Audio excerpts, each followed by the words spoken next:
projeto de lei, né, uma minuta que a gente vai agora, a partir desse momento, buscar parlamentares que abracem esse projeto e que apresentem esse projeto no âmbito do Congresso Nacional. Inicialmente, como eu disse, começou com a ideia de promover uma correção, estabelecer uma correção automática do piso salarial, mas que a gente entendeu que era necessário apresentar algo mais amplo, mais abrangente. O artigo 1º da minuta, né, que esse grupo todo em discussão elaborou, ele pretende promover alterações na Lei 4.950-A, e não uma lei totalmente autônoma, mas uma lei que vai promover alterações na 4.950-A. Ele vai promover alterações basicamente nos artigos 1º, 2º e 3º, né, no 3º nas alíneas A, e no artigo 5º da Lei 4.950-A. Vamos aí ver quais são as promoções no artigo 1º. O artigo 1º passaria por essa seguinte redação: o que está negritado e sublinhado é o que nós estamos propondo acrescentar na redação original. Então, o salário mínimo dos diplomados pelos cursos regulares superiores mantidos pelas escolas de engenharia, de química, de arquitetura, de agronomia, de zootecnia, de biologia, de geografia, de tecnólogos, meteorologia e de medicina veterinária é o fixado pela presente lei. Então, a gente acrescenta essas categorias para fortalecer a luta e também porque são categorias muito próximas, são categorias afins e que vão nos ajudar também nessa luta. Pode passar? O artigo 2º, da mesma forma que está negritado e sublinhado, é o que a gente está propondo acrescentar. A gente procurou fazer alterações mínimas para não parecer algo grandioso, né? Mas é grandioso. O salário mínimo fixado pela presente lei é a remuneração mínima obrigatória por serviços prestados pelos profissionais definidos no artigo 1º, com relação de emprego, aí cargo ou função, qualquer que seja a denominação dada e fonte pagadora. Com isso, a gente está afastando essa questão de denominar o cargo exercido pelo engenheiro, por exemplo, de analista ou de agente. Então, a gente está colocando cargo ou função e qualquer que seja a denominação, e assim como qualquer que seja a fonte pagadora, se iniciativa privada ou pública.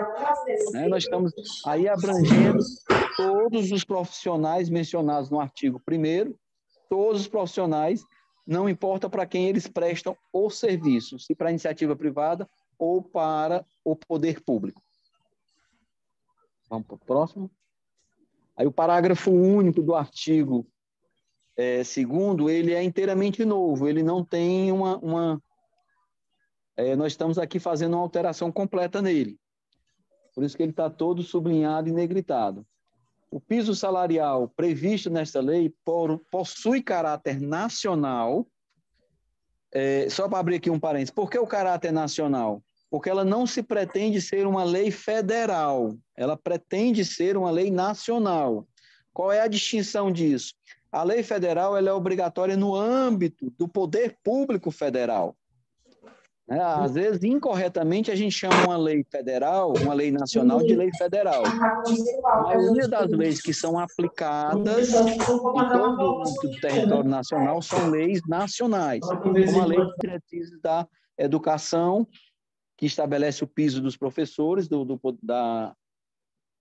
serviço público, como a Lei do piso da enfermagem também tem esse caráter de nacional. Então, o piso salarial, isso vai implicar em quê? Em obrigar, mais uma questão, mais um fator, que vai obrigar o poder público a ter que cumprir esse piso, essa determinação. Então, o piso salarial previsto nessa lei possui caráter nacional, sendo devido aos profissionais nela previstos, contratados pelo regime da Consolidação das Leis do Trabalho, CLT, aprovada pelo decreto tal, Decreto 5.452, de 1º de maio de 1943, ou contratados sob o regime dos servidores públicos civis da União, dos Estados, do Distrito Federal, dos municípios, de suas autarquias e fundações. Nós não incluímos aí empresas públicas e sociedade de economia mista, porque já são seletistas, não tem necessidade. Vamos passar? O artigo 3º, nós estamos fazendo uma pequena alteração na linha A, que é esse trechozinho aí que está negritado e sublinhado, a palavra até. Atividades ou tarefas com exigência de até 6 horas diárias de serviço. No final, a gente vai apresentar o texto consolidado, que aí vai fazer sentido, né? No momento agora, a gente está só no primeiro projeto, que é o projeto que vai ser apresentado ao Congresso para discussão e, se Deus quiser, aprovação. Depende da nossa luta também, né? A vontade de Deus, com certeza, é pela aprovação. Mas aí tem que ter a inspiração e tem que ter a nossa transpiração também. Próximo. O artigo 4º, nós fizemos uma pequena alteração também na linha A, seria os diplomados pelos cursos regulares superiores mantidos pelas escolas de engenharia, de química, de arquitetura, de agronomia, de zootecnia, de geologia, de geografia, de tecnólogos, de meteorologia e de medicina veterinária. Já tinha o veterinário, mas foi solicitado que acrescentasse o termo medicina, com curso universitário de 4 anos ou mais. Também só foi acrescentado o que está negritado e sublinhado. Vamos lá. A linha B, na mesma forma, só acrescentando aí a questão desses cursos que estão negritados e sublinhados, aí no caso aí seriam para o caso de o curso ser de menos de 4 anos. Eu acho que talvez só o tecnólogo se encaixe nisso. Próximo. E o artigo 5º, o que está também negritado e sublinhado é o que nós acrescentamos. Vamos lá. Para a execução das atividades e tarefas classificadas na linha B do artigo 3º, fica fixado o salário base, é o salário base, não é a remuneração total. No caso aqui do Estado do Ceará é o Código 101 dos servidores, o salário base mínimo inicial em 6 salários mínimos. Nós acrescentamos também o inicial, porque em muitos casos existem planos de cargos e carreiras e que o primeiro salário, o salário inicial base, tem que começar a partir do piso.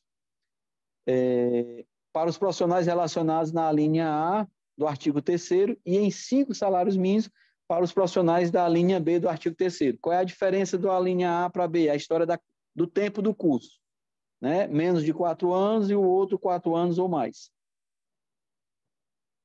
Mas aqui fica claro que é salário inicial e é salário base. Não é o todo, não é a remuneração total. Então, um adicional noturno, caso o engenheiro venha trabalhar à noite, uma periculosidade, vai ser acrescido a esse salário base. Um eventual adicional por tempo de serviço, caso tenha, né, vai ser acrescido a esse salário base inicial.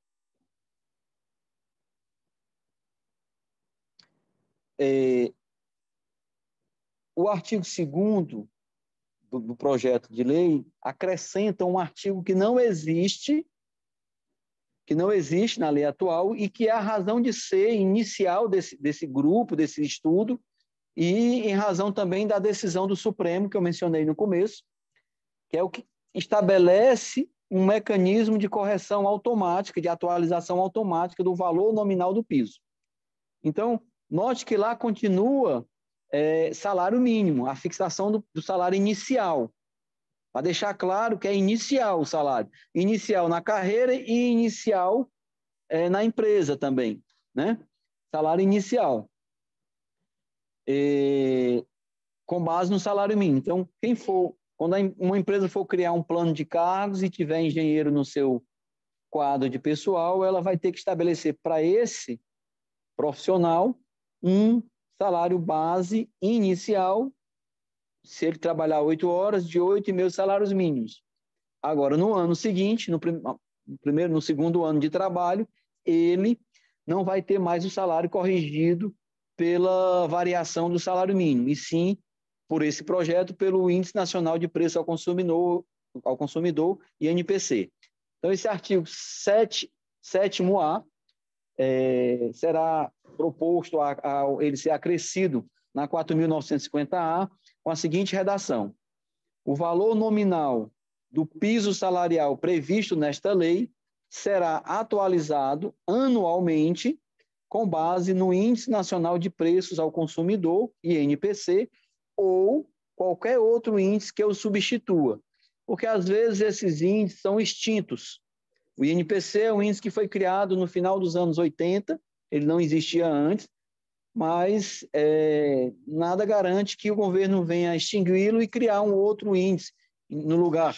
Então, em seu lugar. Então, a gente já está prevendo aí um mecanismo, caso isso aconteça, o índice que for instituído em substituição é o que vai ser usado para correção automática do piso salarial. O artigo 3º do projeto, né? Aí já não acrescenta nada na 4.950-A. Vai ficar fazendo parte, quando essa lei for aprovada, quando for, vai ficar fazendo parte dela, né? Não vai ser acrescentado lá, mas as duas leis vão ter que ser lidas em conjunto. O artigo 3º diz o seguinte: esta lei entra em vigor na data de sua publicação, e aí o parágrafo 1º diz: o piso salarial previsto na Lei 4.950-A, de 22 de abril de 1966, entrará em vigor imediatamente, assegurada a manutenção das remunerações e dos salários vigentes superiores a ele, na data de entrada em vigor dessa lei, independentemente da jornada de trabalho para a qual o profissional ou o trabalhador for admitido ou contratado. Isso tinha uma discussão, porque alguns profissionais já estavam recebendo o piso de 8,5, o seu valor nominal, mas trabalhando 6 horas.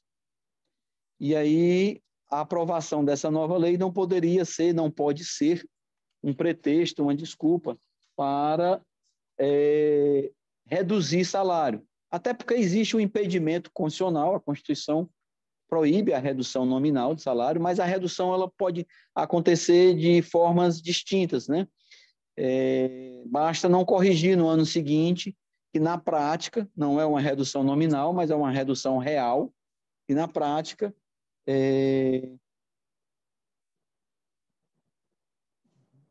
acho que no final vai ter a lei na íntegra, né? A gente pode passar para o estado das pessoas. Pode. Você nem lê ela toda. Uhum. Então, esse parágrafo ele busca garantir direitos, né? Eventualmente, algum profissional da iniciativa privada que trabalhe menos de 8 horas, mas ganhe o piso, fica garantido o piso nessa circunstância. Vamos passar? Aí o parágrafo 2º do artigo 3º, os acordos individuais e os acordos individuais e os acordos, contratos e convenções coletivas respeitarão o piso salarial previsto nesta lei, sendo considerada ilegal e ilícita a sua redução, desconsideração ou supressão. Qual é a razão de ser dessa norma? Na primeira reforma trabalhista, pós-golpe de 2016, na primeira reforma trabalhista foi estabelecido aquela regra do acordado prevalece sobre o legislado, né? Então, para evitar que alguma categoria, algum sindicato que esteja com o poder de mobilização diminuído, com o poder de fogo, né, diminuído, possa aceitar algum acordo, alguma redução, ou uma empresa que vem e alega que está em dificuldade financeira e vai lá, propõe uma redução do piso salarial dessas categorias, aí é uma ressalva de que nenhum acordo, nenhuma convenção coletiva, individual, contrato individual, seja lá o que for, poderá desconsiderar esse piso, poderá suprimir esse piso, né, para não aplicar a regra do acordado prevalece sobre o legislado. Então, aqui é uma exceção que a gente está estabelecendo por meio de lei a essa regra. Então, a gente vai disponibilizar no chat a lei completa, essa primeira que foi lida aqui, a outra já consolidada, ok? E a gente fica à disposição para discussões, debates, esclarecimentos. Obrigado. Muito obrigada, doutor Eudênio, pela excelente apresentação. Esse é o resultado dos nossos encontros, da nossa construção coletiva, né?